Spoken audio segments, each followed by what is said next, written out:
దేవభూమి ఉత్తరాఖండ్ భక్తి యాత్రలతో భక్తి పారవస్యంగా మారింది. ఇప్పటికే సాగుతున్న గంగోత్రి, యమునోత్రి, కేదార్నాథ్, బద్రీనాథ్ కు తోడు నిన్నటి నుంచి చార్ధామ్ యాత్ర కూడా మొదలైంది. ఒక్కసారిగా భక్తులు పోటెత్తారు. ఆలయాలను దర్శించుకునేందుకు వచ్చిన యాత్రికులతో దారులన్నీ నిండిపోయాయి.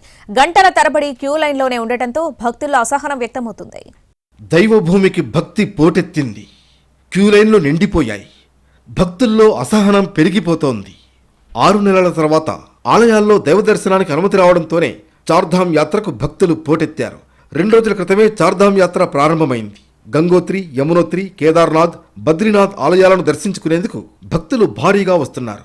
దర్శనానికి గంటల కొద్దీ టైం పడుతూ ఉండడంతో కొండ ప్రాంతాల్లో గంటల తరబడి భక్తులు పడిగాపులు కాస్తున్నారు. కిలోమీటర్ల మేర క్యూలైన్లు దర్శనమిస్తున్నాయి. యాత్ర ఆలస్యం కావడం పట్ల భక్తులు తీవ్ర అసహనం వ్యక్తం చేస్తున్నారు. చార్ధామ్ యాత్రలో భాగంగా ఉత్తరాఖండ్లోని యమునోత్రికి భక్తులు పెద్ద ఎత్తున చేరుకుంటున్నారు. రద్దీ కారణంగా ఆలయానికి వెళ్లే దారిలో ఉన్న కొండ ప్రాంతాల్లో భక్తులు గంటల తరబడి నిరీక్షించాల్సి వస్తోంది. యమునోత్రికి శనివారం జనం భారీగా పోటెత్తారు. హిమాలయాల్లోని యమునోత్రి దేవాలయం తెరుచుకున్న మొదటి రోజు నుంచి భక్తులు అధిక సంఖ్యలో హాజరవుతున్నారు. దేవుడిని దర్శించుకోవడానికి గంటల తరబడి క్యూలో నిరీక్షిస్తున్నారు.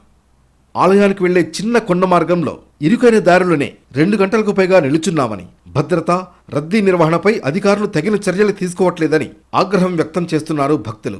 పర్యవేక్షణ లోపం కనిపిస్తోందని ఆందోళన వ్యక్తం చేస్తున్నారు. సహాయం చేయడానికి కూడా ఎవరూ లేరంటున్నారు.